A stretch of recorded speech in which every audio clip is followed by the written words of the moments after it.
We're here at the office of the Committee to Honor Black Heroes at Restoration Plaza, which is 16, was it? 1360 Fulton Street, Brooklyn, the Republic of Brooklyn in the New York State Republic. And we're here with the CEO executive of the Committee to Honor Black Heroes, Ali Lamont, and Sister Saritha and Sister Pam. And we have Brother Clive over here on the side. I don't know if we want to get on the camera, but he's busy doing some work. And there's always something going on at the office here. And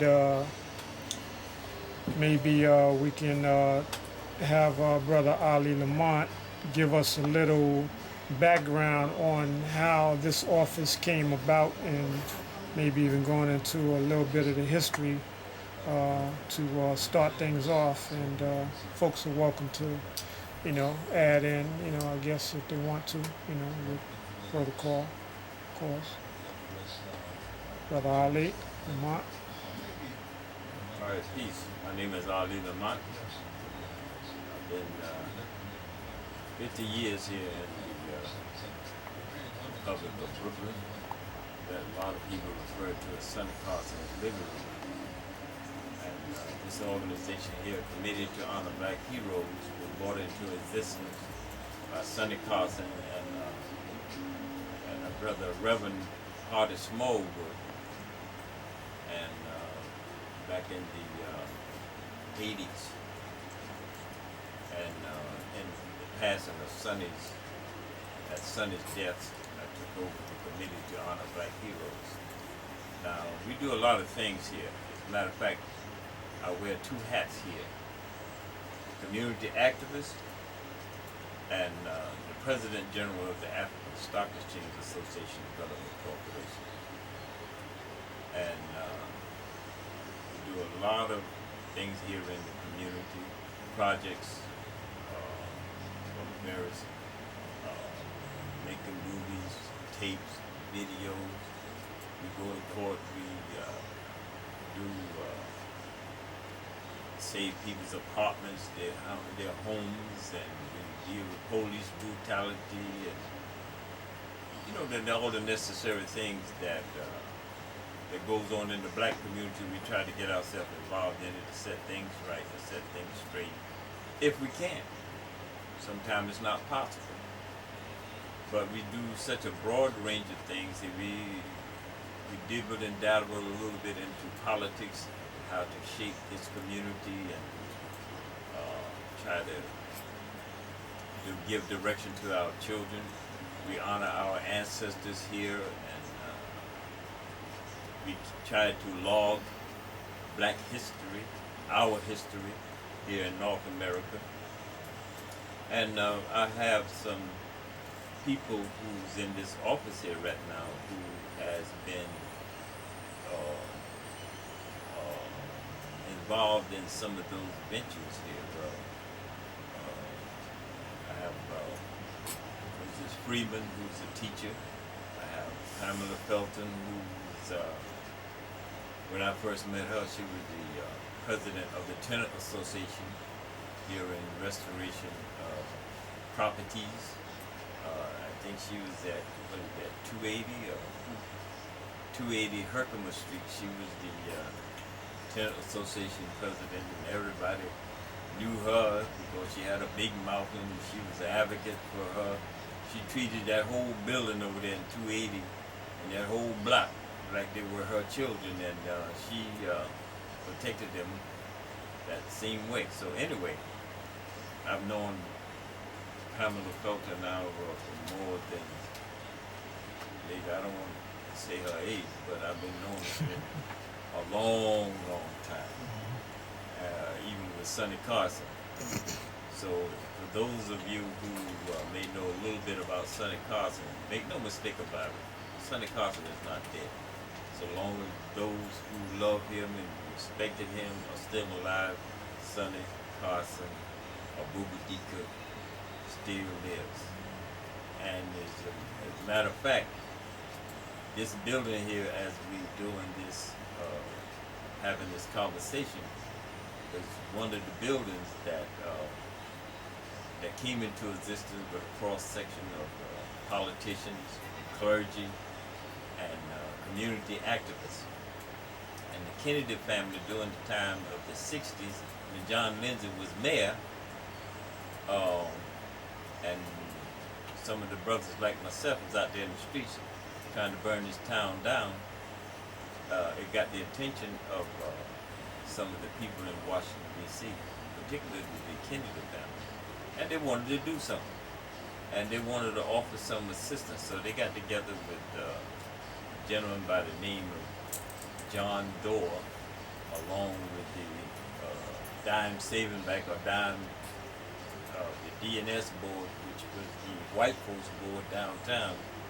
And they created what they call the Restoration board. That was consisted of the people of Bed Sty Brooklyn who were very colorful and whatnot. But I never understood that Sonny neither did he used to make comments about it as to why this gentleman by the name of John Doe used to sit on the DNS board, and which was the parent board, and Restoration was the board that came out of DNS, and he sat on both boards to oversee the operation here. And they created this institution to really seriously deal with the indigenous people of the area. You know, and it's not like it is today, where you just transport people from all over the world to come here to work in Bed Stuy and don't know a damn thing about Bed Stuy and the people and the lifestyle that they live here, and their children grew up here, and a lot of them went to the various schools here. Boys in, well, first of all, we had a boys' high, then we had a girls' high, then later on there was a big building built down the street which come into boys and girls' high. So as we was growing, and as the first president of Restoration was a gentleman by the name of Franklin Thomas, who was the first president. And we've had many presidents since then. But Restoration and its unique building is right now the largest and the oldest corporation that still exists today in the black community, trying to do a few things.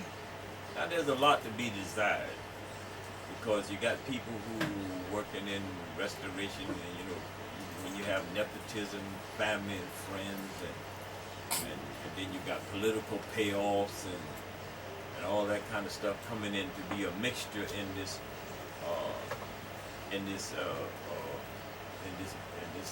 operation here.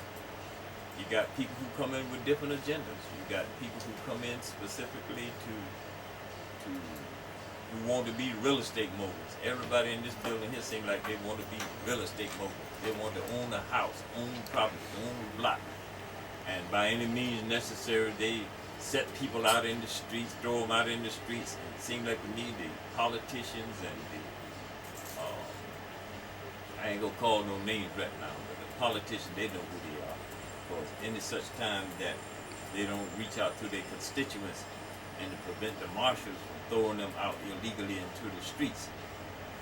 And judges who abuse their administrative authority downtown there, and a lot of times people go down there thinking that they're judges when in fact they ain't nothing but arbitrators and administrators, calling themselves perpetrating the roles as judges, and getting people to violate their lease agreement by signing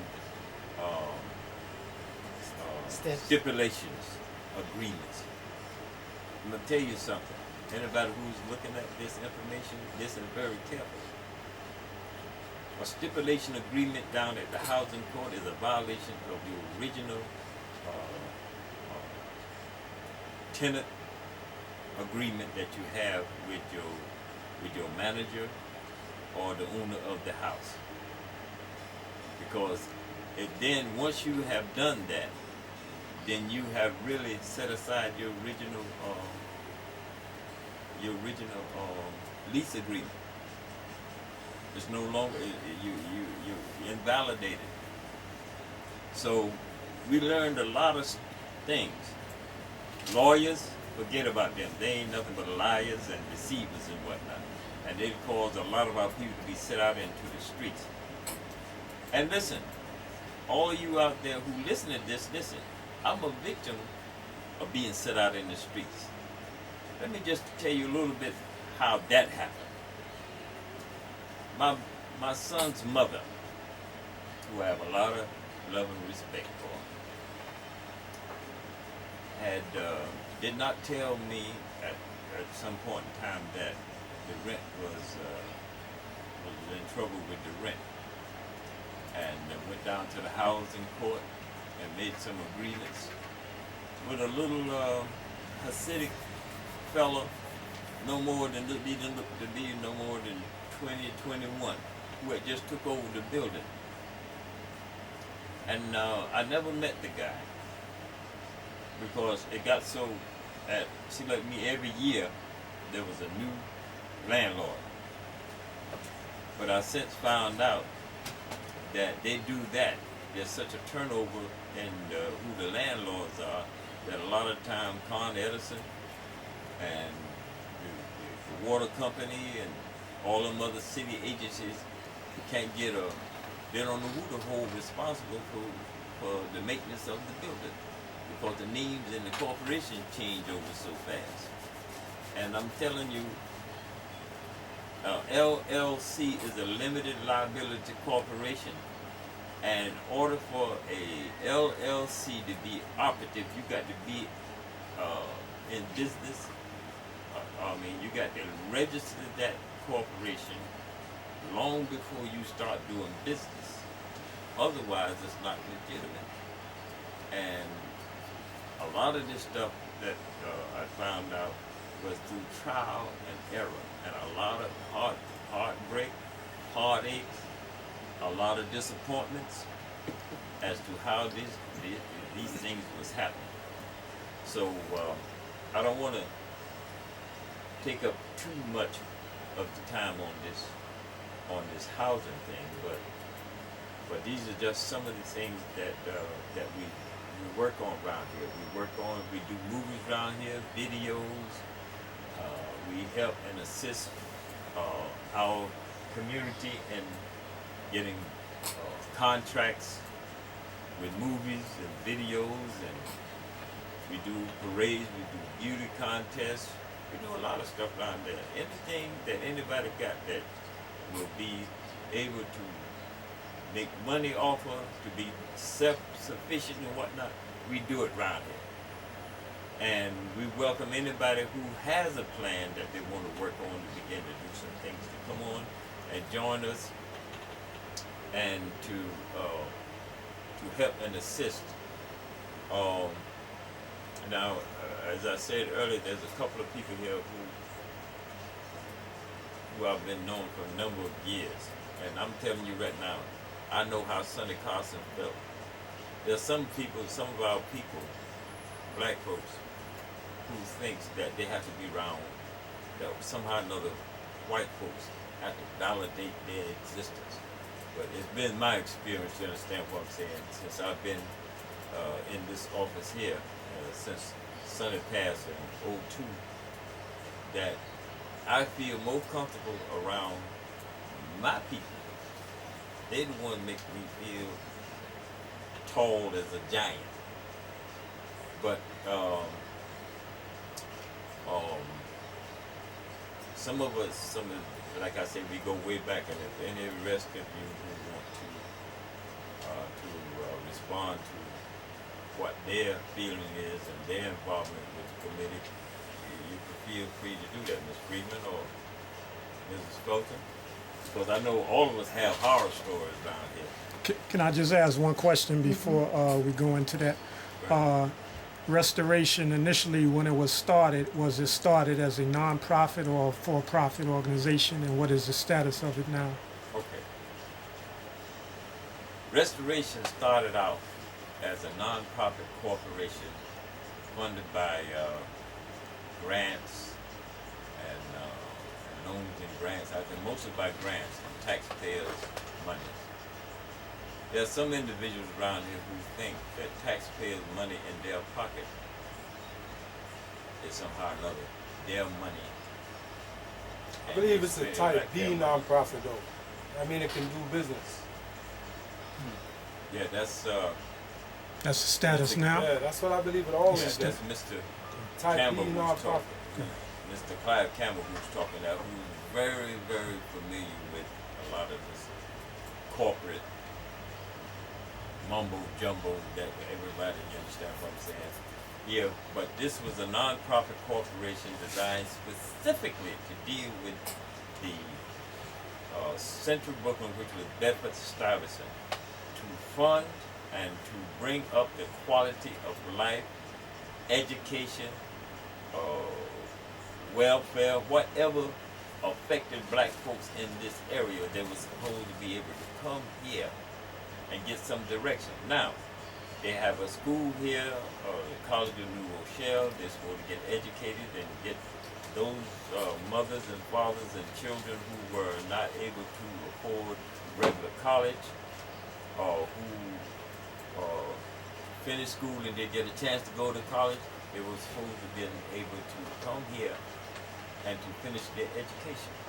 Now, upon finishing their education, they were supposed to be sent out into the corporate America as qualified people, because this was the whole issue back in the 60s. Education was so demonic in this presentation that black folks didn't know anything about trivial things like Cinderella, Run, Mac, Run, and all of this antiquated stuff. They didn't tell you anything about the history of the indigenous people who were black here. A lot of our people didn't even know about Wheatsville, who Wheatsville is, what Brooklyn was all about, the Browns. These are just names of black folks who were some of the indigenous people in this area. This building here, when it was renovated, it was a landmark building. And systematically down through the years, everybody trying to turn it into something that I don't know how they've been able to do this without having to go to jail, because there's a facade that was out there on the front of this building, which was the milk, Sheffield Farm milk building, and some of that's been taken down. They got Wheatsville buildings over here, back of Restoration here on Herkimer Street. I've seen now they got a wrought iron gate up, running upstairs to one of the Wheatsville buildings, and they was landmark buildings. You see, what I've seen down through my 50-some years here is that if you don't have people who care about the area and know how this area was supposed to function and what is here, then new people come in with new ideas and new approach, and it actually destroys the dynamics of this community through personal gain and what have you. Now, if the building is over 100 years old and you got a wrought iron gate up running because it's two-family building, you got a gate, wrought iron up to the side of the building, done made a note that you done changed the whole appearance of the building. And I'm thinking, you done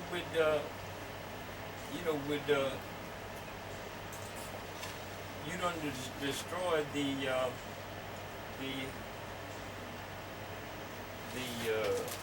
what do you call it? The landmark status of the building. And most landmark buildings, I understand, is registered with the federal government. That you're not supposed to change the outside appearance. You know, you can do some changes around the inside, but you cannot change or alter the outside of the building. So all of these things here, restoration was supposed to take care and oversee. But when you start having political vendettas and political changes with you, when the politicians come aboard, then they get a certain amount of people in the planning board and the restoration, and the people who go out. You understand what I'm saying? Usually, that happens through appointment. Say, for instance, if a politician come in, he brings his people in, and uses the people who got him elected. He brings him in, and he comes in with an agenda. You understand what I'm saying? And if he stays in there long enough for his term, and if he's replaced, somebody, he have to leave, and that makes the vacancies become upon the board and the planning board. So those people, they have to leave, and then do reappointment of people and whatnot. So you got this constant changing, and it just seems like nobody on top wants to see this community who is really World War II, World War I, and World War II veterans own properties. Now, when they introduced the Cinderella program, I think it came out of the bug. Everybody don't know what bug is. Bug is, it used to be BUG, Brooklyn Union Gas. Mm-hmm. They introduced this Cinderella program, which is a mortgage company, and I always said this in there, and anybody don't like it, see me. I call Cinderella the hoe.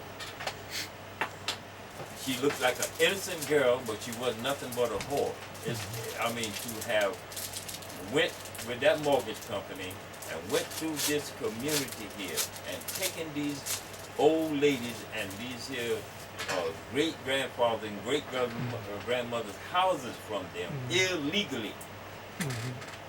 Because a lot of these houses was paid for.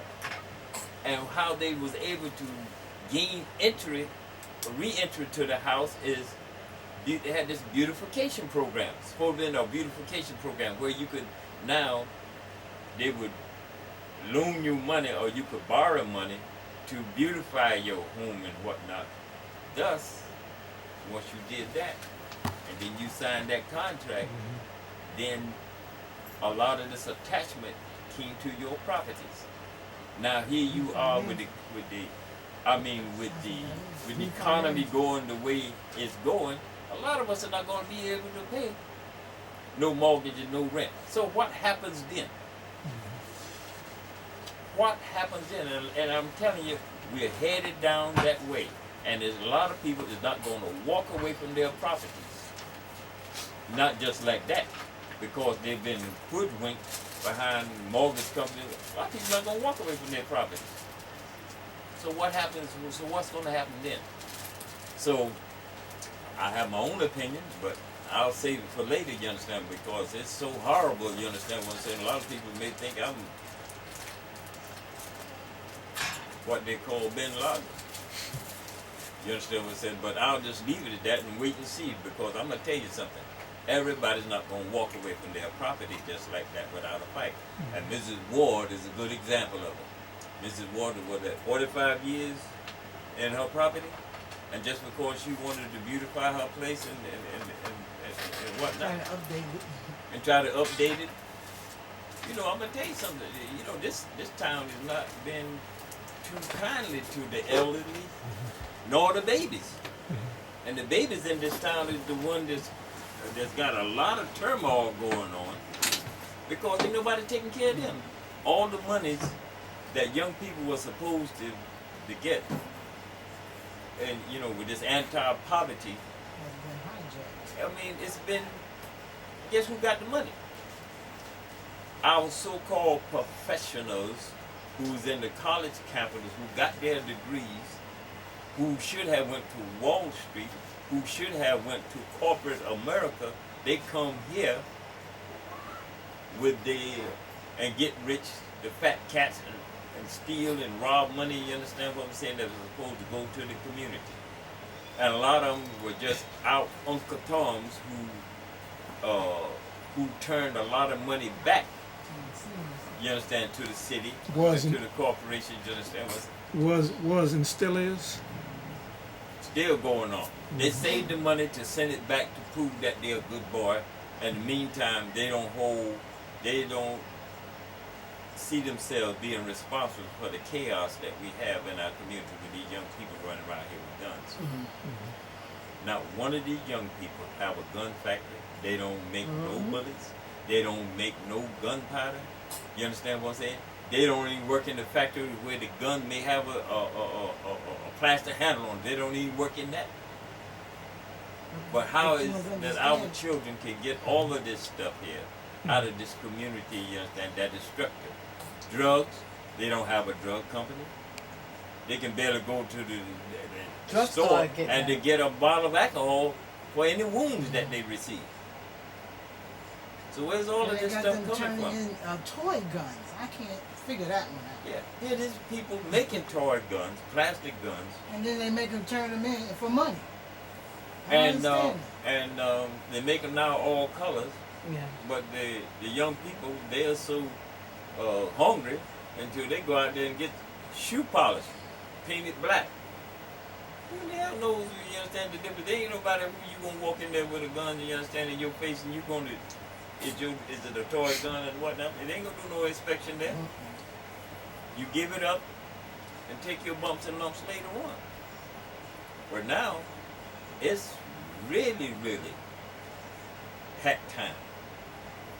Because in the next, I would say in the next year to 6 months, they're gonna be all out war in these streets. And I'm telling you, in these streets. Now I'm reading about this young lady who was murdered over there in Harlem with the 3 shots to the head and whatnot. Executed. But see, all of that stuff is learned behavior. It's learned behavior and it starts a lot of times. You know, we take the innocent game of, what was the innocent game of we used to play with the little thing chasing something, Pac-Man. Pac-Man. Then Pac-Man Pac-Man got on steroids and went straight to Grand Theft Auto. Yeah. Grand Theft Auto, Video game. and with these video games and with all of this here military explosive shots to the head and whatnot, you're teaching children How to kill each other. and under the disguise of being playful as to how to murder and kill objects. Yep. You understand what I'm saying? So I just wanted to, to bring out some of these points here as to how we need to clean up our own house here and what restoration should be addressing, because restoration don't build character to the sense that they had the people who they come up in here, put them into business. Restoration here has startup money. I think it's about $3,000. You get, I think it's 15 for starting up. 15 at closing. You understand what I'm saying? Later on, if you starting a new business. But when I didn't understand it, because the way I heard it is, if you want to open up soap to make soap or incense and stuff like that, everybody's not into that. You understand what I'm saying? What, all black people want to make soap and incense? You understand what I'm saying? A startup money to open your own business supposed to go everywhere. What other kind of business that is legal, that's what you should be able to do. What else is My point is the rent going too high. They don't want you living here. I've been in around restoration almost 30 years. When I first came in here, it was beautiful. When the Kennedys was involved in here, it was beautiful. They had jobs for people. You understand what I'm saying? And you had a problem with something, and they had something in here that could help people. It's not like that anymore. Once the Kennedys removed their name or left, I don't know what happened. the whole system changed. The whole it's like they didn't care anymore. It's like it was I don't care anymore attitude. Restoration became hostile to the surrounding community because I remember many times Pam was over here trying to get, just some basic services over here in this building where she lived at for the people, like hot water. Trying to get rid of some of the roaches and trying to get rid of some of the rats and whatnot. You see, a lot of these people, when they first moved over here in these buildings here, they were told by restoration rentals that they had an interest in the building. That was the agreement with the Kennedy family because people need housing. You understand what I'm saying? And the interest that these people had in these houses nowadays nobody don't even want to even mention it. But a lot of people's rights, human rights have been violated, and some of the corporate promises, has been violated. Don't even talk about it no more. And everybody's interested in the turnover and the corporate, the management corporations that's up in a lot of these buildings, ripping off people, throwing people out in the streets, you understand what I'm saying, and playing tennis against one another. Well, listen, I'll forget your rent this month if you don't support this person over here. You understand what I'm saying? That we going after and whatnot, all type of vicious, vile games against tenants and talking whatnot. about Jackie Robinson or Fulton Park Plaza. I moved there in '85, and I got put out illegally in 2005. It's 20 years. Yeah, I'm not a mover, so I stayed there for 20 years under the conditions, and I have a VHS tape of everything that went on in that building. I was gonna bring it to you and let you view it. I have all kinds of documents that, the tenants, we did try to get together and, form something strong so that we can buy the apartments. This is how we was going towards that. But you had the undercurrent folks who were working with the enemies, and they were selling us out. On one side, okay, I'm with you. The other side, it was not. So it went to the point where they start telling you that your rent is going to be increased, but they didn't say how and when. There was no leases. Nobody in the building had a lease. Everybody was living off the subsidy situation here with Section 8. So Section 8, you have a lease with them, not with the building. Then in 1997, they came in with homeless shelters, and they didn't tell people that they were doing that. They just moved them in, and after 3 years, they moved them out. But the thing about that was, people in there were working, paying the market rent, and they had the homeless shelters built in there, and they're not telling us what was going on. And they closed down the other place over here on Gates Avenue that was under the same management, and they moved all the people over there, fixed that building up, and the building that they fixed up, the people who supposed to have moved back in, didn't. They stayed where we was. So they changed it over, the whole thing, to a Tier 3 shelter. I lived there under those conditions, rats big as your head. I mean, elevators, murder. I was there from, 85 to 05. The first 12 years, someone was getting killed every day. One year, they found a young man in the lobby lawn with his penis cut off and a medicated is stuck in his rectum. Couldn't figure that out in broad daylight. They never said anything about it. They stormed through my house to see how this person got murdered in the back of the building, like where you park your car at. She was laying on the soft shoulder. So these people just come busting in my house, going in my children's room to look and see how, the direction and the angle of this person. And I'm saying, nobody's seen anything. So that went on. Then it went on to changing of managements, constantly. They constantly taking you to court because you complain about the rent or either complain about the conditions. The conditions were ridiculous. My daughter was born in '87.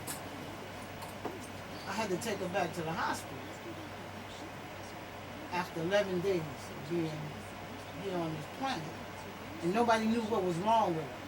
So they investigated the building. They found out that the building was, unhealthy. But they didn't do anything about it. My daughter stayed in the hospital for 11 days and came back. I had to come back to the same environment. So I was discussing that with the management, that something's going on in this building. And, people are becoming sick. People have been found dead in the apartments. They don't say nothing about it. No, nothing has been said. They just move them out, take them out. Young people, 35, they find them, they never say what was wrong with them. The courier he'll come when he get ready. So that means they'll stay up there for 12 to 24 hours in the building, dead people. They had a system where they tried to capture the rats. They put all this heavy glue in the middle of the basement. They put borders around it, those thick, what is it? They call them 2x4s or whatever, around it. They put meat on it, and these rats came and got stuck on them, and they left them there. So the odor was coming all through the vents. It was terrible. So constantly going to court. I was going to court from 89 to the time they, illegally, gave me an eviction. They locked me out illegally 4 times. Miss Pam was there to witness it. We went. They locked her out, and we went and got a cop. And the cop said it wasn't. The judge gave her paper, said it was an illegal lockout, and said to let her back in. Soon as we get her back in, they lock her right back out. After the judge said it was an illegal lockout. The police captain came, and she told me, calm down. You're gonna get back in your apartment. It was Captain Bailey was her name. She came out there that Saturday. They had locked me out. She demanded them to open the door. We don't have a key. She said, if you don't find a key, within 2 minutes, everybody in this office is going to get locked up.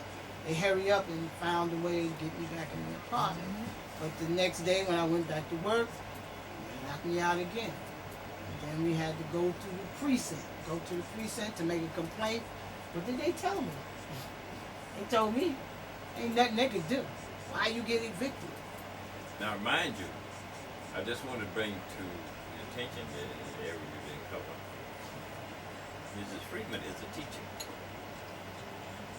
Before that, she used to work for Congressman Major Owens. She was a research person for Congressman Major Owens. She went to school, got her certificates and whatnot. I got some of her certificates around here someplace. And we've been like a family ever since. And there's one thing about learning from Sonny. If you help somebody, don't throw it. It's like if you fishing to help somebody, you don't throw them back into the same pond disconnected like it was when you brought them in. You treat them like family. You want to know how they're progressing, if they're progressing. And I've seen a lot of children grow up to be young adults and whatnot. But see, I think there's a conspiracy, a subtle conspiracy to destroy the black family. I really think there's a conspiracy to do that, and it's being engineered by certain people who don't want us here, who wants this place back, and they want it for nothing. Now, Mrs. Freeman called me one day in a panic when she says, when they first started to move on her, they said that she owed them $35,000. $35,000 in back rent. You see, when your politicians do not do what they supposed to do for their constituents, the landlords, the mortgage companies, the banks, all of those institutions use their authority and all they have within to move against individuals. Individuals can't take on corporations like that because corporations got lawyers, and a lot of times they're cozy with the district attorneys, assistant DAs and whatnot. They just, when they see you coming downtown with a rent problem, they know darn well you can't afford no lawyer. That's And why they all have of that this, room you and go all into. of this here business about sending rent increase, rent increase, rent increase. But nobody ever talk about increasing the salary per hour so that it will be you be able to meet your rent. Because everybody acts like you only have to pay rent. You not only have to pay rent, you got to pay light bill, gas bill, water bill, and what other bill is that? Food, car fare. Yeah, all of that has to come out of a person's The basics. basic rent, and everybody wants to lobby for landlords like landlords are gods and whatnot, and that they are nice people. Landlords are not nice people. They are crooks, thieves, and I'm telling you. Overseers of the slave master. And it's terrible what they do because now they got landlords who have gotten slick with the lawyers downtown there, wherein that the lawyers now, in order for them to get paid, and I think some of the lawyers downtown there are getting for consultation fee. I think it's about anywhere from $1,000 to $1,500 just to talk with them to handle your case. And they charging the landlord, who they represent, money also from his account to have you down there. So I think a lot of this stuff is coming on to the attorneys. And the attorneys now know that they can demand the tenant to go to Section 8, get more money, welfare get more money, and get the, what is it, Gidget? What's that, Gidget? Huh? Gidget, and all of these other little agencies that's supposed to fill in the gaps and the spaces to keep you from being thrown out into the streets.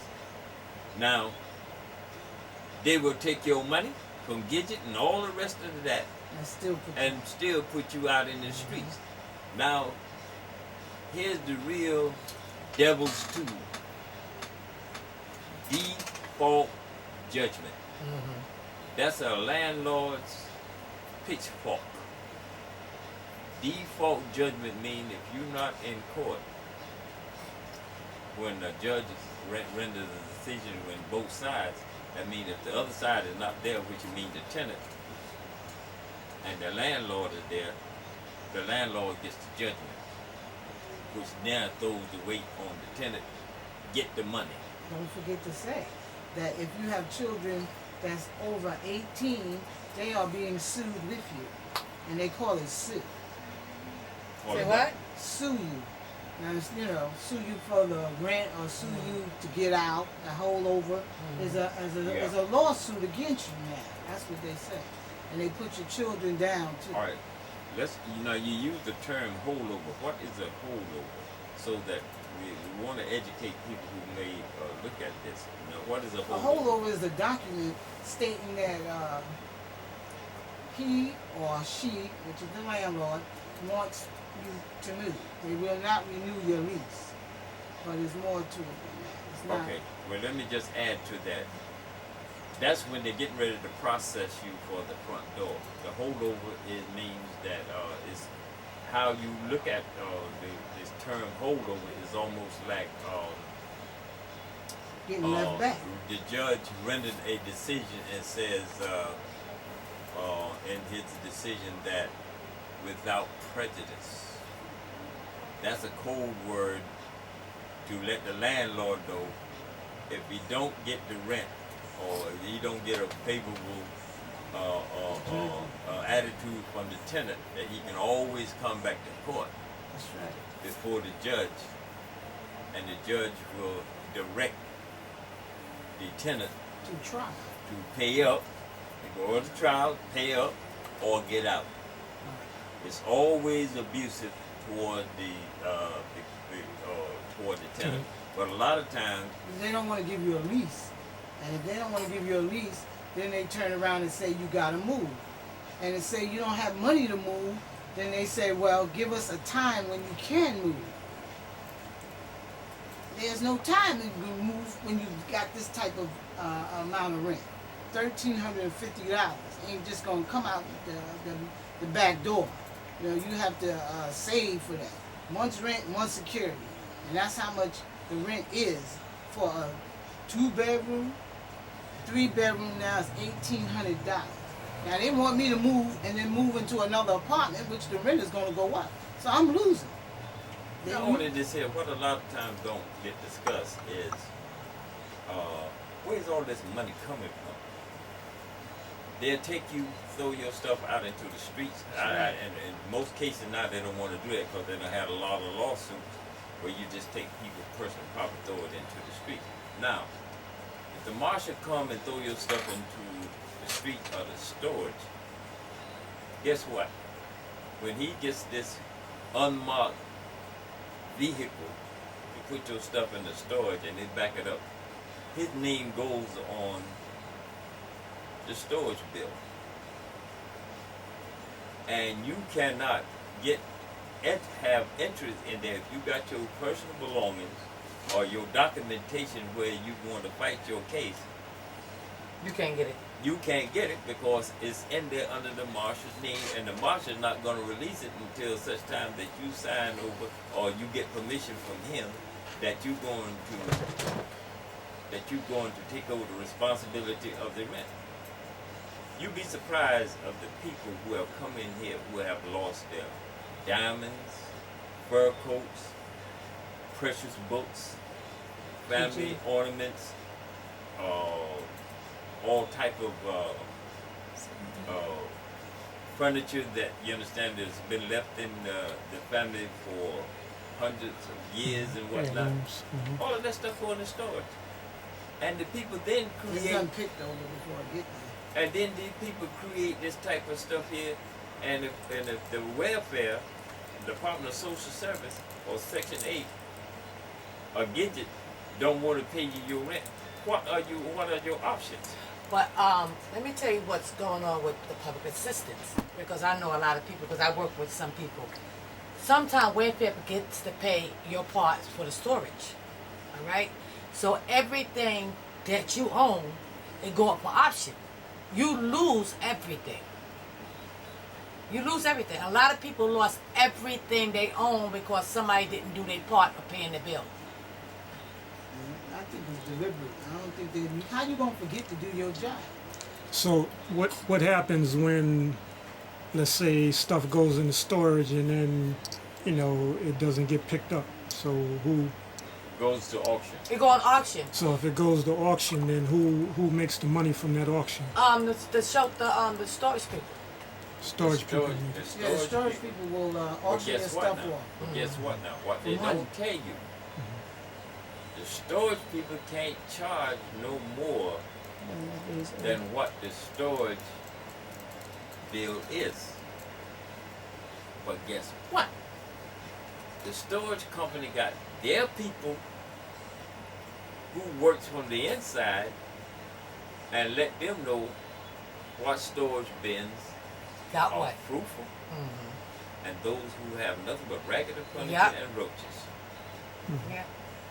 So when it come down to auction, the big boys, the top bidders of the storage bins, they are given the high sign what to bid on in there after it's been, because once they put that lock on there, they cut your lock and put their lock on there to control what is in the storage bin. But by the time they do that, they know you got professionals in that storage place there. They look and see what is there and see what is worth. Now anytime you have secondhand stores, them secondhand stores, Yeah, used. those are the gangsters. Those are the predators of The storage. the storage houses.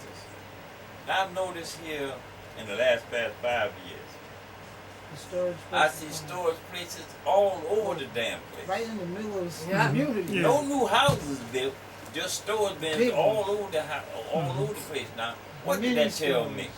There's gonna be a lot of sit-outs. There's gonna be a lot of criminal activity going down.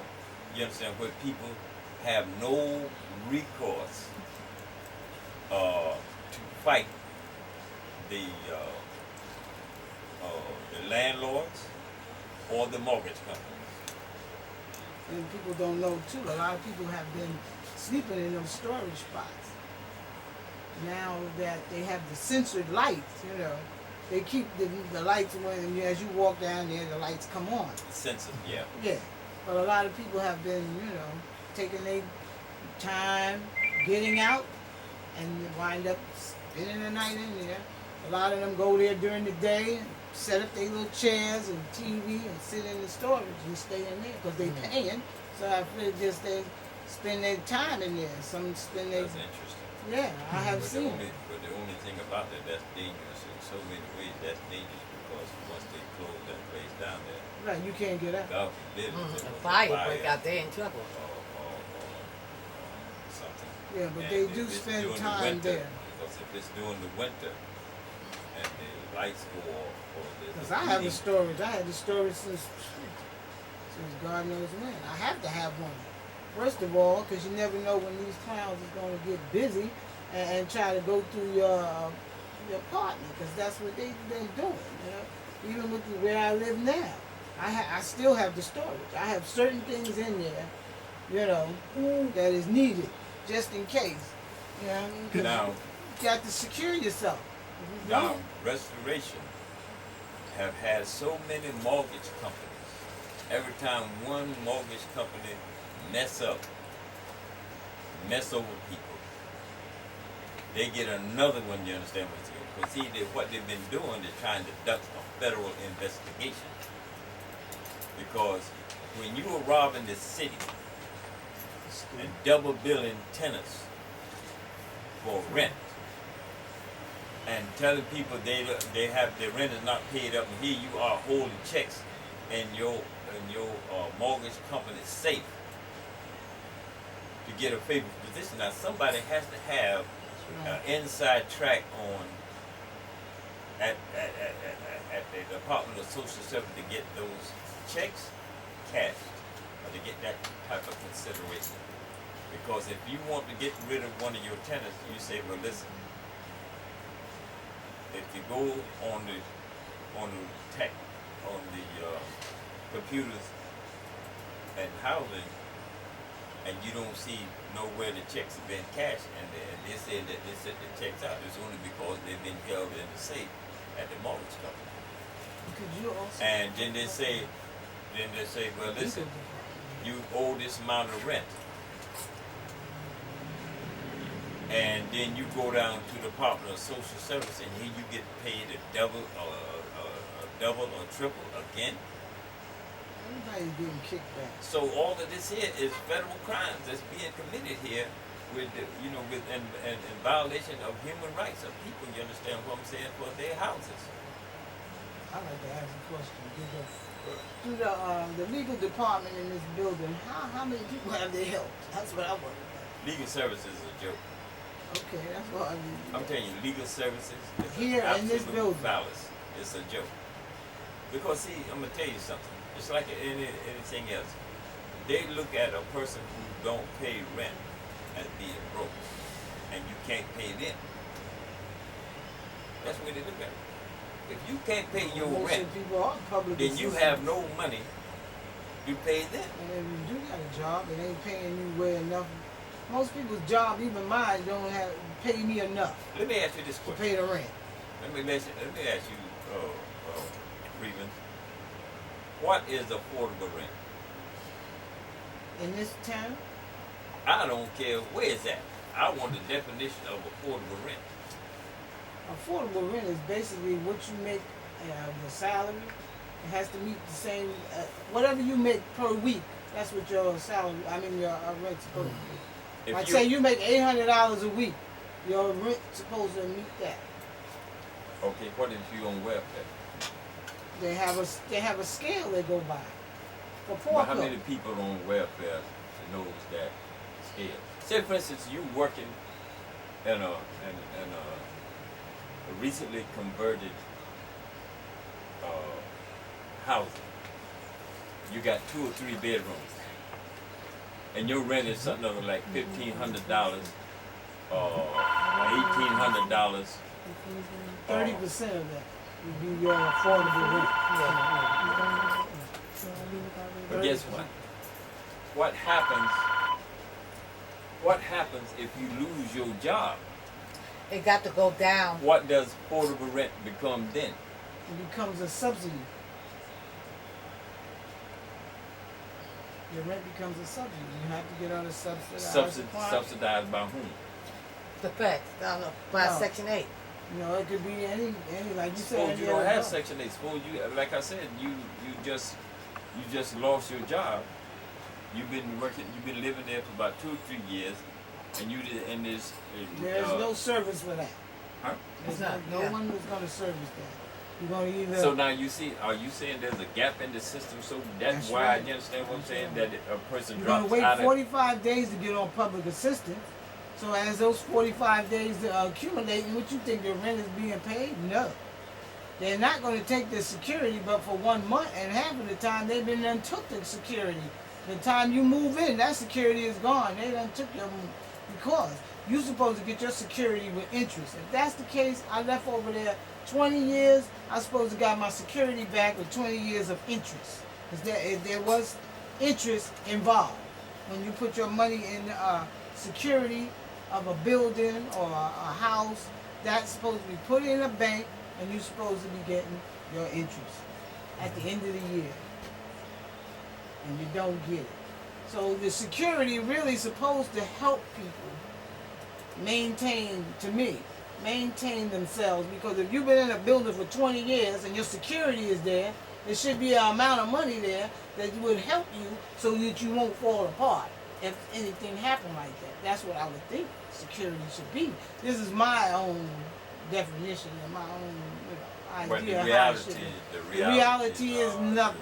You You get understand what I'm saying? zilch.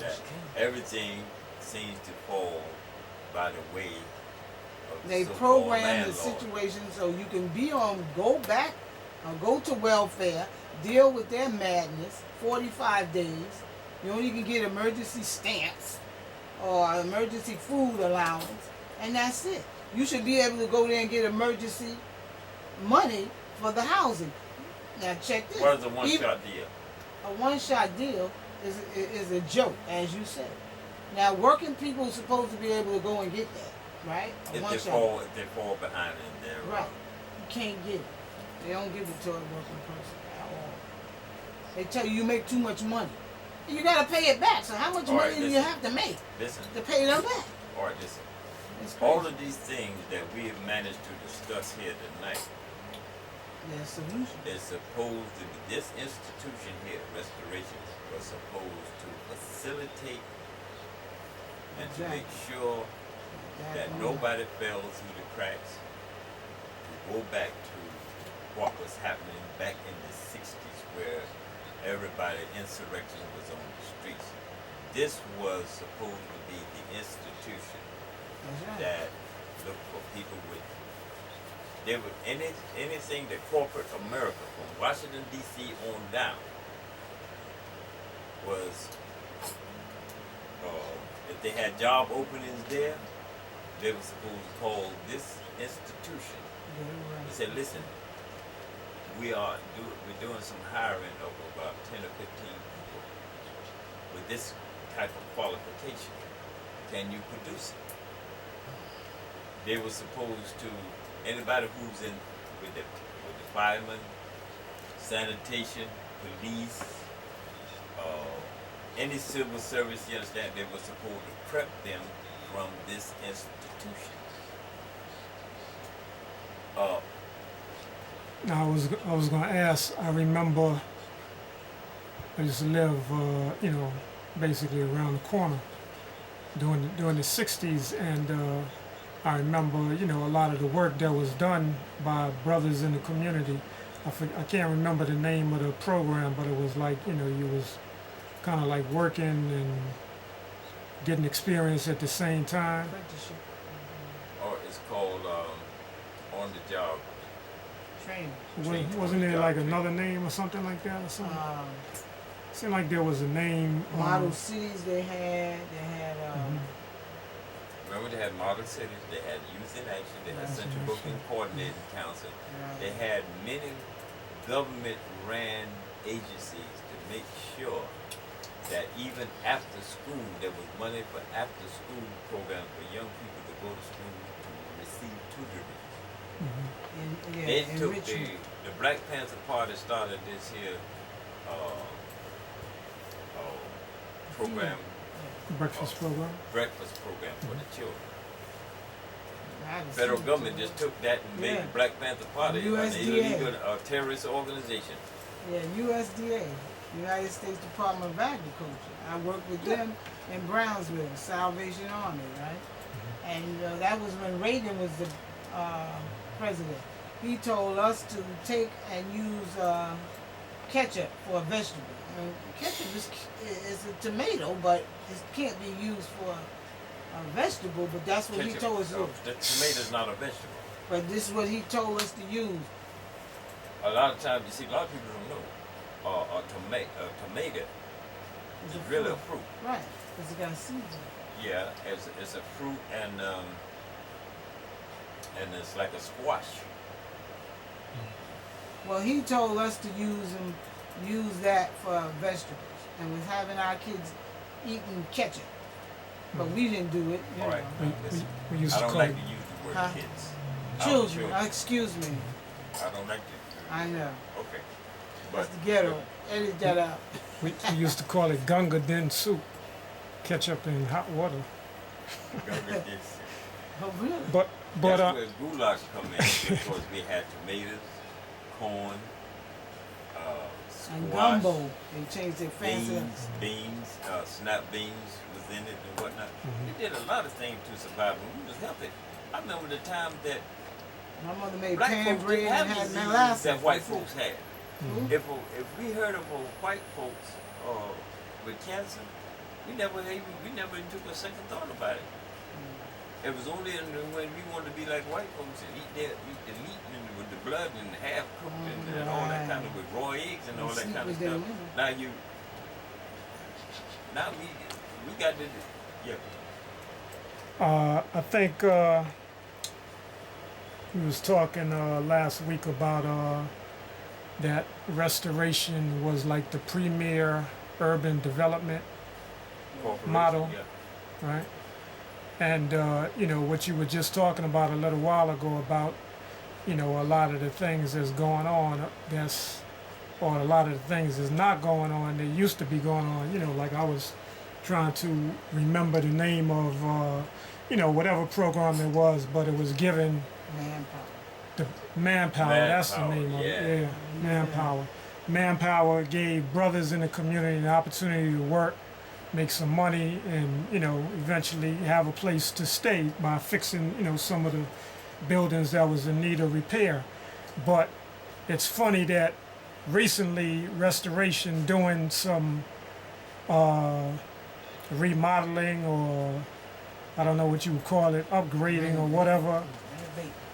I saw very few brothers who seemed to be working doing some of the construction jobs, which is also something that's similar to what we see and have seen for, I know, at least over the last 20 years, in Bed Stuy and a lot of the urban areas where there's large numbers of unemployment of our brothers who don't have jobs, Yeah.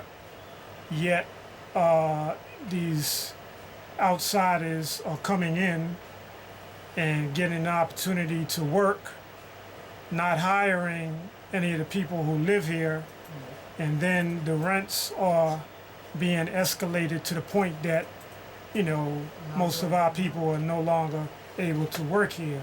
So that or seems. live here. Mm-hmm. Now let me just tell you about restoration, some of the restoration projects. Restoration projects, and I'll never forget Freeman, one of their main claim to fame was the Bed Sty pool.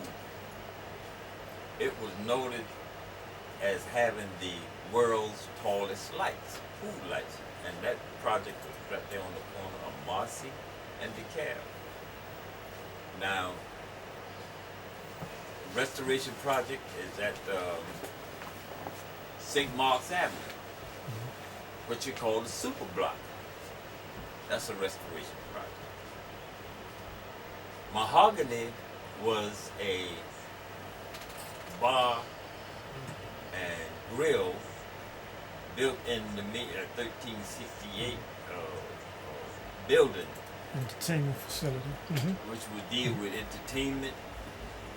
They had a recording studio downstairs, which was a state-of-the-art. That studio was built on rubber cushion for the subway to make sure that during the recording, that the train would not interfere with the recording, running with the vibration running through the building. Mm-hmm. That was a restoration project.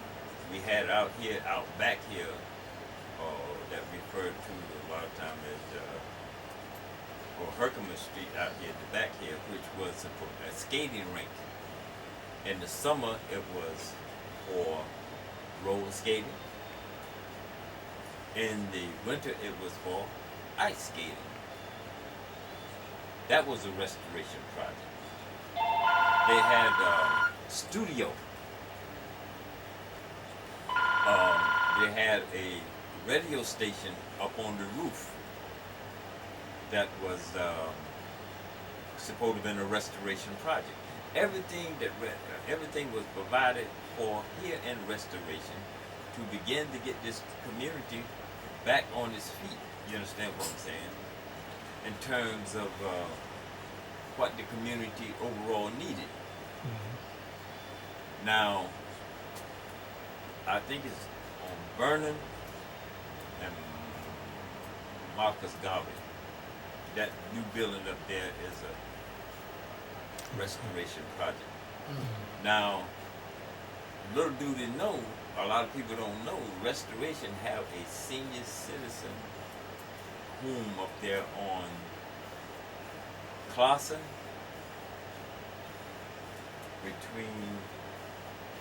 on Green Avenue between Clausen and I think it's Clausen between the next block is Downing. Is it Downing Street? Mm-hmm. I think the next block over is Downing. It's on the other side of Clausen. Mm-hmm. That's a restoration project. I remember when restoration, I didn't know it, but at one time I was living on the building on Washington Avenue in Fulton. Restoration bought that building. Restoration owned properties at one time from Vanderbilt all the way down to Broadway Junction. And what else is a restoration project? There's a lot of them around, and you don't know who all. See, restoration buildings, there was a color code that restoration had: brown and beige. Their buildings were painted, but there's some buildings still painted brown and beige up and down Fulton Street. Mm-hmm. And how they gained entry to the larger community at large, you understand, is through that mortgage company, the Cinder River or and that mortgage program through lending and whatnot. I don't remember, but this was during the time that we had a credit union that was up in here. I think it's called Paragon. Yeah, I remember that. Mm-hmm. Paragon once upon a time. There was a lot of things that was in this community that was left to just die out through theft and robbing. Now, I don't uphold no theft and no robbing with with people who come in and do that kind of thing. But why destroy the institution? Send the people who do that, send their ass to jail. Don't make no difference if it's state or federal. Send their ass to jail, but preserve the institution, because the people at large suffers when you destroy it. Why was Jackie Robinson allowed to go by the wayside? Why was a whole lot of corporations in this community allowed to go by the wayside? I worked for Jackie Robinson. They didn't get paid for 8 months. And they didn't have no clue where the money was. Everybody snuck out of town, and nobody got paid. No, you know what happened with Jackie Robinson? Jackie Robinson was I had talked to the director of them a couple of times. A lot of teachers wouldn't even send their kids to the program because they said the kids wasn't learning. It was a play thing. It supposed to have been a tutoring, help the kids with the homework. And none of that was happening. None of that. All right, What's happening let me just tell you about gossip a lot of times without information. I worked there. We had Just to a do what we mere had to fact, do. just a mere fact of who Jackie Robinson was and what he done, the name itself, Mrs. Right. Jackie Robinson, I think she's still living, right?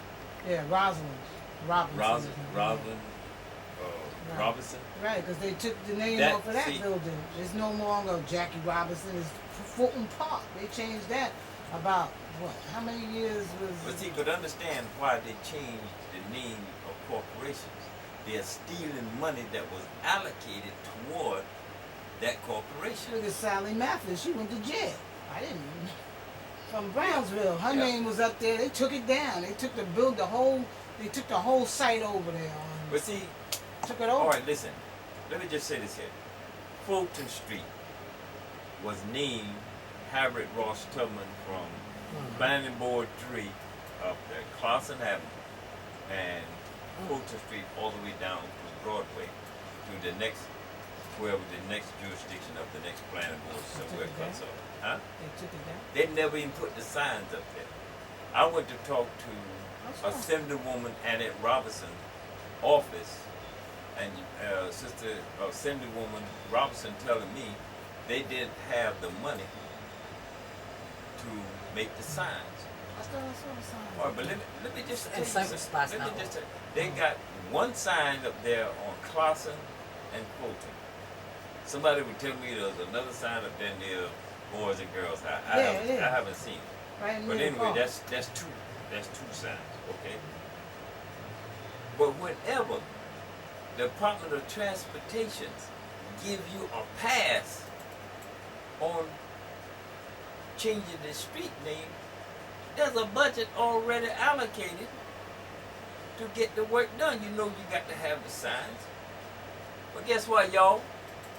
Who listen to this video, I happen to have been lucky enough to be locked up, went to jail, upstate, to a place they call Auburn, New York, where I made and packed plenty of license plates, plenty of signs, road signs, billboards.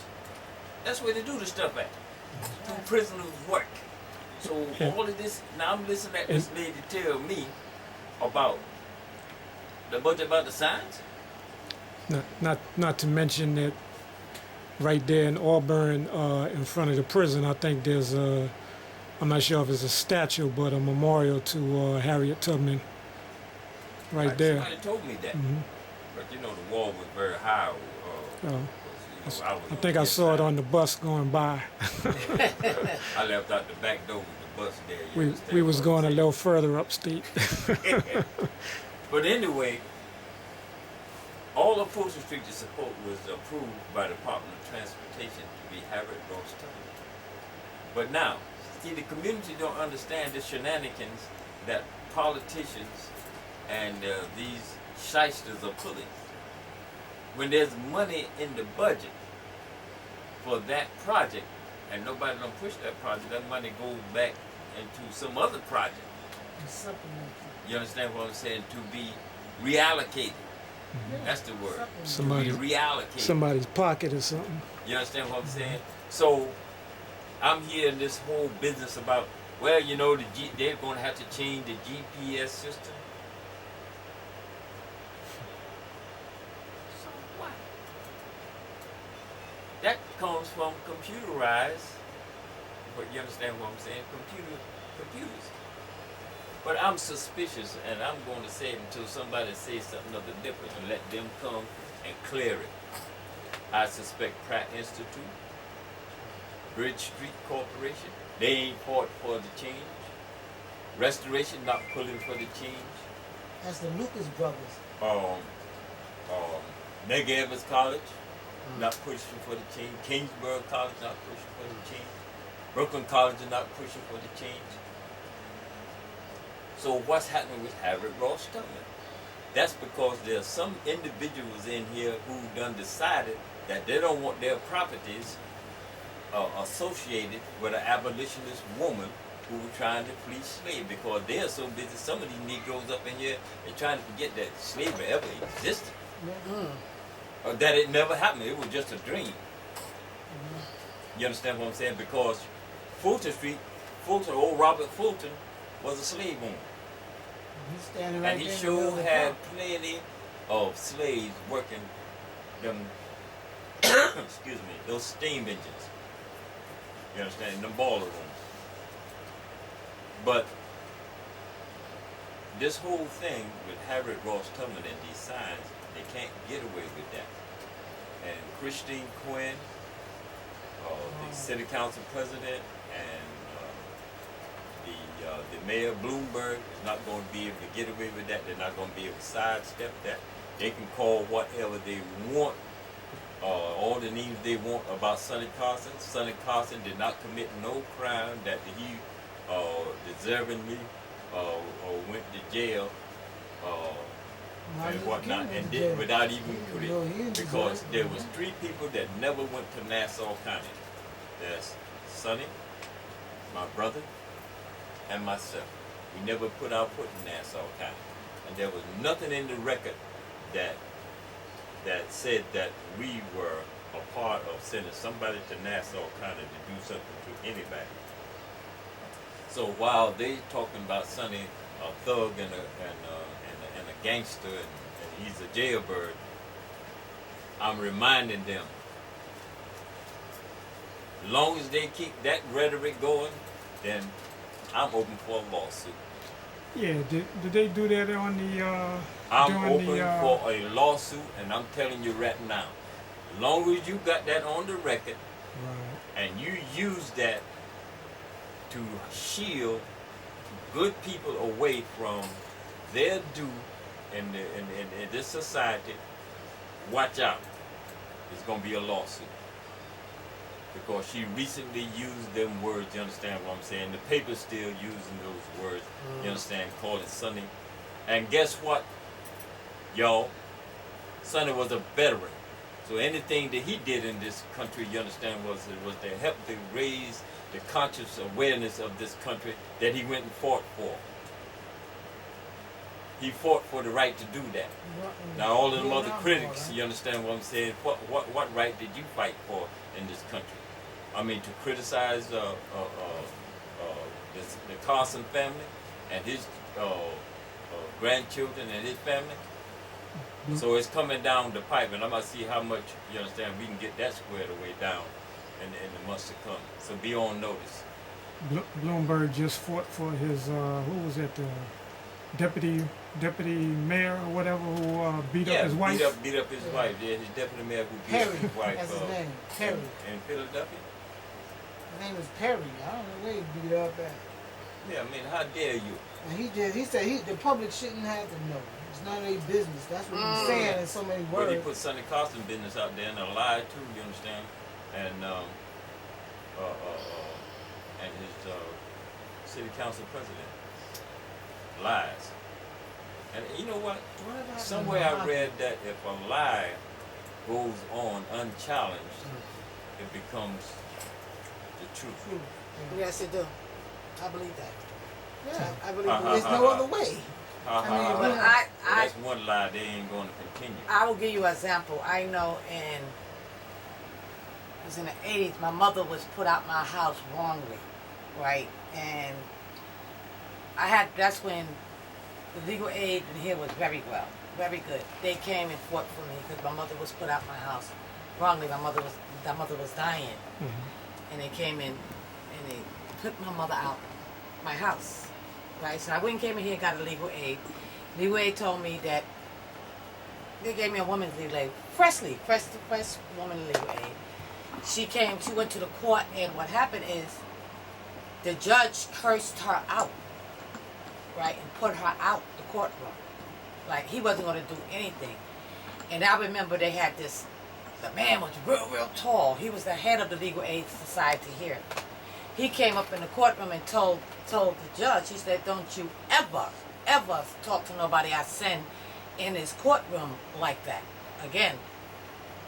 And I thought everything was over. I really did. I really thought everything was over. Everything was smooth and everything like that. But I realized that the Legal Aid Society, looking back now, it closed down in here for a while. Everybody had to go to Manhattan to get a legal aid. Right? Make a long story short, is that I had to go back to court again, fighting the same people again. And I was winning. And they told me to tell them that I could keep my apartment if I tell them I was crazy, and I have children. I said, I'm not telling nobody I'm crazy, and, stuff like that.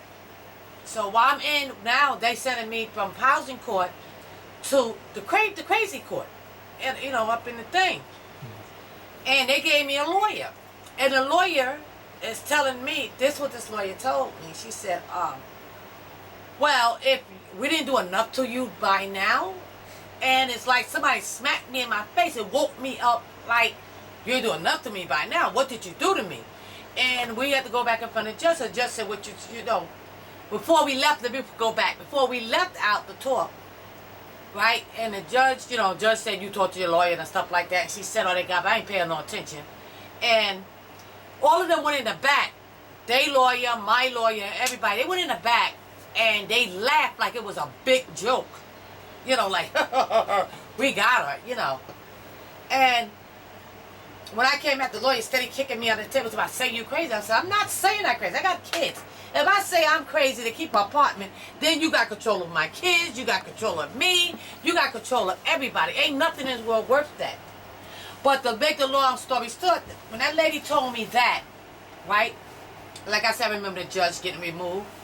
But I have remembered that I had a lot of problems from the 80s to now. I remember that my daughter's friend was put out in the street. She was pregnant, right? And I took her daughter, I took her and her daughter in. They were supposed to give me money, to help take care of the child and the thing. Never got nothing. They fired, the man was trying to put it through. They fired him ASACS. Right, when he was putting the paperwork through, he called me and said somebody told him a lie that he was screwing me, something, but the child was never taken care of. What's so funny is the child was a chronic asthmatic. They messed my cake, they messed me up so much, they wouldn't even give me a Medicaid card for a chronic asthmatic. Then they had an agency in here called, somebody called ACS, don't ask me, and they put in preventive services. Put it like preventive services. When a lady walked in my house, she didn't look right to me. I didn't want to, I said, go ahead, they can help you, go ahead, and stuff like that. But to make a long story short, like I said from the beginning, I didn't like the way she looked. She was trying to, they knew they had screwed up with me on that child. They were trying to ease the child out the house because of the things they never gave that child. Said, well, something was wrong with her leg. That's because she was bow-legged, something was wrong. I said, let's go in front of the judge. We go in front of the judge. I said, the judge, is something wrong with her leg? I never had a Medicaid card for her, right? I said, I have a chronic asthmatic child that I have to beg. If I don't have money to buy her medicine when she's sick, I have to beg people for money. But the judge got so mad, he said, you tell you something. She better get a Medicaid card. She better get everything she needs. I'm talking about 3 years later, right? Wow. The only time the child ever got a Medicaid card, St. John, is they give me a temporary one to pay the bill when she be in the hospital. But then my children was beat up by school teachers. A whole lot of stuff happened to me. My children records was messed up and a whole lot of things that happened to me. But to make a long story short, did you screw up me and my children's life because a judge would be moved out of housing court? That I didn't cause that judge to be removed. He cursed legal aid out. And the boss told him that he couldn't do that. The head of legal aid had him removed. So you messed up me and my children's life behind that? This is what this lawyer told me. You messed up my life for all of these years these because... people came for restoration? Yes. You have their cards and names? Pull up the case. It was a 1980 housing case. Let me just They add said to they it. couldn't go back past That's okay. They got it. 9/11. That's a lie. That's a lie. That's I got it. Let me just add something to what you were saying. Now, I've worked with Pam and a few other brothers for a long time. We found out that everybody in the restoration properties have an interest in the properties. When they pay their rent and they live there, they have an interest in the properties. Because did you pay month security Yes. when you first moved? Yes. You see, a lot of people don't know. When you pay that month security, you're supposed to get some type of consideration on that security monthly or yearly or something. You're supposed to get. Now, where's all of that money going? Right. A lot of times, that's not happening on the rent receipts. What you were saying about what? I'm Get talking your about interest. with the interest Okay, from the security. Okay, before they was giving us like $1 something on the interest. But right before I moved out, they was only giving us a couple of pennies. The interest went down. But anyway, I have all my slips. But from anyway, all that. That's why I'm getting all that those was papers one of together. the requirements under these restoration developments and these housing. Now, I remember they took Pam when they were renovating this building where she was living at. They took her vehicle out of the basement, and she never seen it no more. A vehicle. They took my car. Pam, she drives. She has a license and She whatnot. came when She she used to hold came her to- children around, and they took the vehicle out, and she never found out what happened to her vehicle. She asked about her vehicle. I think somebody told her. I think the management company the management company told her go find it. Yeah. After they hauled her vehicle out, they did all type of low life stuff. You understand what I'm saying? With her simply because she fought for the rights of her tenants. Now, getting back to restoration, you see, restoration have a legacy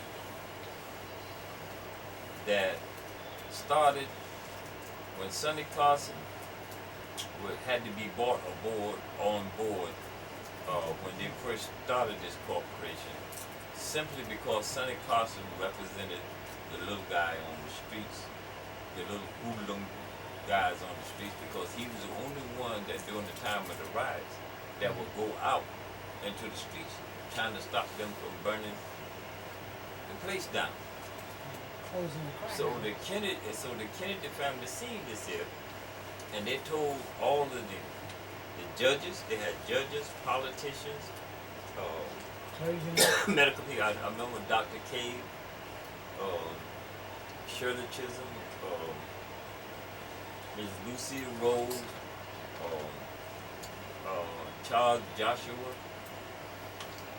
It's just a whole lot of people. Al Van was a member of that board. I think Major Owens, he had his appointments signed to that board. You know, had people who represented him with this corporation. But I think Major Owens, he was more of the Crown Heights. Yeah, Northeastern Parkway.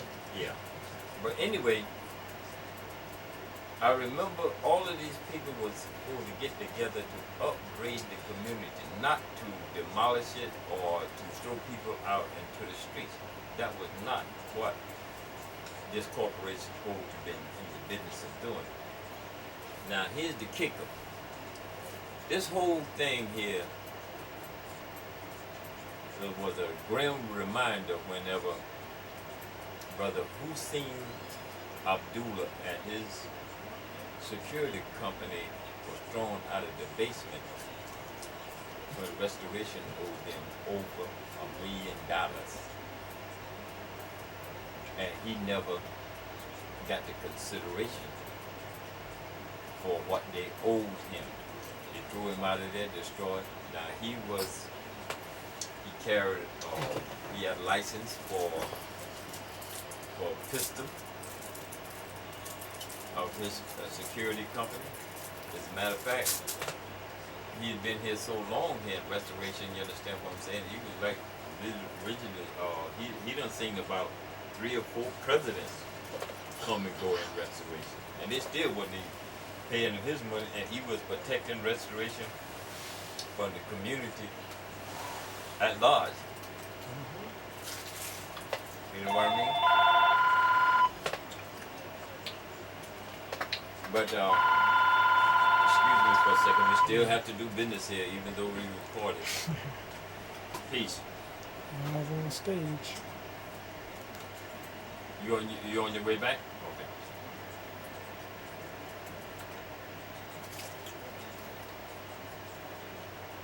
Okay, all right. This restoration is not. Well, see, this is a family-run company, corporation, organization Of that black the system folks, I'm gonna say that. says we need Colored folk, black. in place. Okay. But anyway, they took family companies and just moved them right out for mega corporations. Now there's some people in here, they salivating at the mouth and they think Applebee's is the crown jewel of this block. It's owned by police. But It's owned by police. you know, there's some of us been out here long enough. I ain't afraid of no police. There's a young brother, you understand what I'm saying, who had this album, this record out, and I admire it. It says F the police. And that's the way a lot of these young people feel, because they know that a lot of the police officers don't give a damn about them. But those who say they give a damn, they don't correct those who don't give a damn. So it's a hell of a situation that we in. And I know for a fact that we need security in this community, because there's a lot of evils that's going down among ourselves here. So until such time that these guys change their attitude about how they look and view this community, we're gonna have this stuff going on. But anyway, getting back to this corporation here, I remember when Big Red was located up in here. I remember that too. I remember when I think the Amsterdam News, they had a little office up here in one time.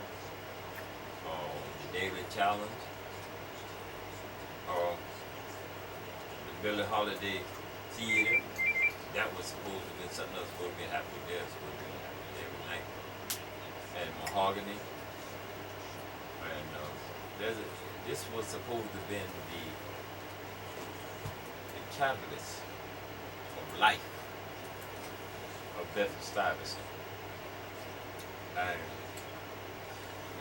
it's almost like the terror dome of this community, because now you have a bunch of, there's no way, there's nobody black can go to Bensonhurst or anywhere these Russians or Mexicans at and expect to work in any of their projects like they have done here. I could not understand where all the unemployment and I support a lot of the young and old brothers and sisters in this community with nickels and dimes, dollars and whatnot, just to get a piece of chicken and a biscuit. And they walk right past these guys every day working, and they're not from this community. So how do you get a contract from outside can't say it was on the bidding process because even when you bid, you got to meet the requirements of the federal government in terms of equal opportunity employer. And Orientals was working here in this plaza here. But I want to say this here, and I want to say this loud and clear to everybody else who comes to the black community. Remember, it was African Americans, slavery that built all of this stuff here. The only thing anybody else from any place else could come here to do is maintenance. Because all of this stuff was already built and put into place, all of our blood, sweat, and tears. So I don't make no apologies for what I say here because it's the facts. And just because some of us from around the diaspora wants to come here from all other locations, come here and work, I have no problem with that. But you can't come up in here with your ethnic hegemonies from other places and set up shop and think it's all right when the people who have earned the right to be here and to participate here, who put all of this stuff together, is left out of the employment line. It's wrong. It's not going to be tolerated because now that our eyes are opened up, and seem that to me, the whole economy is going to hit the bottom. So anyway. I hope that I've said some things that stir some people's minds in the right direction and to begin to set the record straight. Anybody who offer any comments or challenges to what I've said, they can call me here in the office here at 718-783-1824. They can call me on my cell phone at 347 923 2991. Are you starting a Facebook page for the committee to honor Black heroes where we can have people be able to dialogue and communicate online from other places? Yes, sir. As a matter of fact, I'm glad you mentioned that. We're going to do that before the week is out. With committee to honor Black heroes and the African Stock Exchange Association Development Corporation. Because we want our people to know some of the facts as we know it. So they can call that number and you'll offer some type of assistance. If they have any problems that we have discussed thus far, feel free to come on up in here and we see what we can do. And like Mrs. Ward,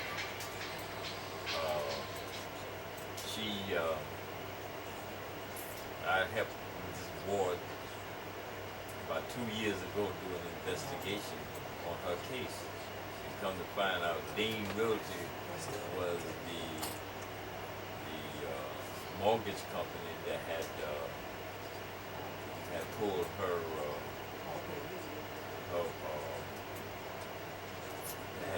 her deed, and they probably was the one who sold a deed or put it on auction there for the gentleman who has a deed now who's trying to take her house. So Dean Realty was located on President Street and Kingston Avenue, right back a vegetable stand there on a wall with a mailbox. So all these little shenanigans that people pull to hide, to throw a brick and hide their hand, you have to look and do your homework and search very carefully to find out who's at the bottom of this. So we know who's at the bottom of this aggravation right now. Yeah, I think a lot of what you were talking about earlier, about how a lot of these storage companies, are making money off of people's stolen items, basically. Yeah. The Constitution, which is supposed to protect our rights, says that private property cannot be taken for public use without just compensation. So a lot of people really have the opportunity for a lot of lawsuits, just based on that alone. Wait, say that again? That's interesting. Private property cannot be taken for public use without just compensation. Yeah, some to that extent. But and that makes a whole lot of sense too. A lot of the things that's done, we have our cars confiscated by these different municipalities, which are corporations. They're not even really government. They're actually corporations that have tax ID numbers, okay, have filed for setting up as a business, a corporation, and they function as if they are the law and they are the authority, but they're operating under the color of law. So when many of our people are able to understand a lot of the laws and the rights that we have, we can shut this whole shit down like yesterday and send these crackers back to Europe or some damn where, you know what I'm saying? Because it's a whole lot of stuff. Like I said, we need internet service. We need a whole lot of things that could help people, right? That they can write us and we can give them information. And I hope Mr. Lamont do bring it up, because I'll come in here and help. We need that. Cool. And I will help perfectly. I will sit here and just type and give them the information, because if people don't know where to get the help from, they lost. Right. And a lot of people are lost. They don't know. I've been to court. And Yes, it is. people be out there crying. Yeah, you They cry. pay their rent and they still get evicted. Yes. So it's a sad situation. Get in there. Brother, I found out something else dealing with Pam and Freeman. These people, these real estate moguls, how they target an area is the zip code. They have to control the area to the zip code. And when they carve out a zip code, they target the post office. Engage the post office in a whole lot of illegal stuff, like notices that's supposed to go out to certain individuals. They don't get it on time, or they never get it at all. These mortgage scams, when they send literature, they have literature sent to house or address with somebody else's name on it. You see how you get throwaway stuff with somebody's name on it that don't live there. That's when you know your house has been targeted for takeover. And that person then comes down, go through your garbage can, get his name back, or get his name out of the garbage can, and takes it and begin to attach himself to your property with that address. Identity theft. Yeah, it's identity. Well, that's all these mortgage scams is identity theft right from the very beginning, especially when they straw man the Birth certificate is identity theft. yeah. Right. So But I'm when getting my kids back. But when the banks, see, the banks can't out own the property, but the banks are operating in the background a lot of times with the homeowners. And the homeowners think that they're the one who got a problem. They don't unite with the rent payers. So we're finding out a few things.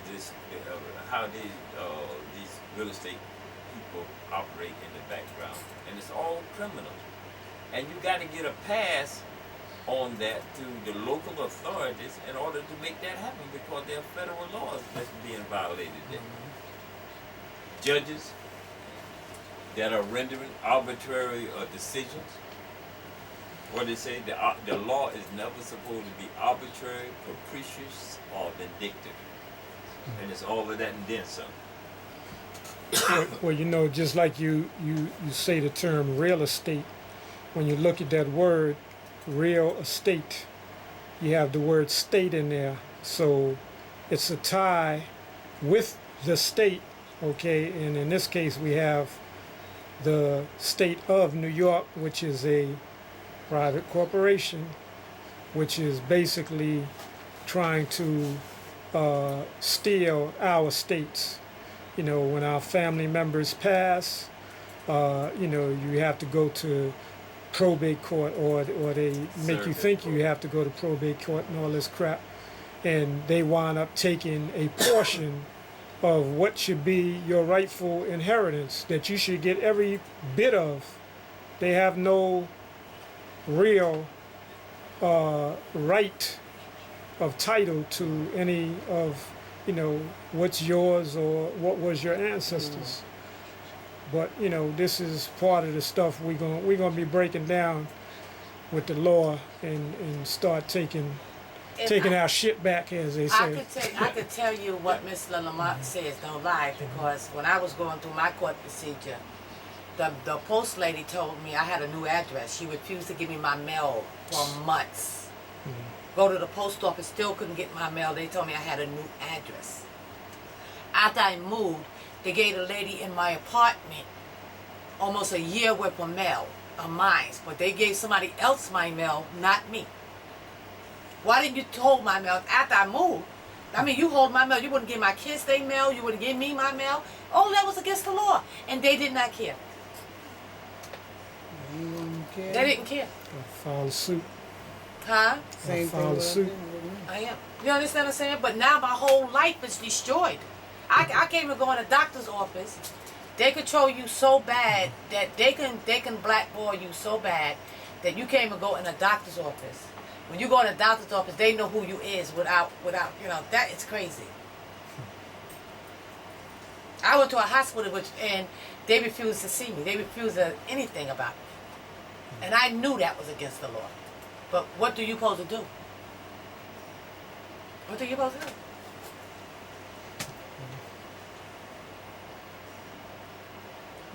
Well, I know you asked the question, what are you supposed to do? What we're supposed to do is what I initially said from the very beginning, is that we're supposed to stay together as a family. Whatever the disagreements are, we are supposed to prevail and stay together, because the real enemy of all of us is still standing strong and ready to pounce at a moment when we are vulnerable. Yes. And we are vulnerable, you know, by not standing together with each other, watch each other's back and whatnot. And that's a weakness that the enemy knows That we have. and that gives him power. But I just hope that that the people who will be watching this video, well, this segment, will be enlightened on some things that one day, if they've not been confronted with, that they will be confronted with, and that they will now know that where we are located. We are located in Restoration Plaza at 1360 Fulton Street, Suite 415, 4th floor, over Applebee's. We are on the New York Avenue entrance side. And it's the Committee to Honor Black Heroes and the African Star Association Development Corporation.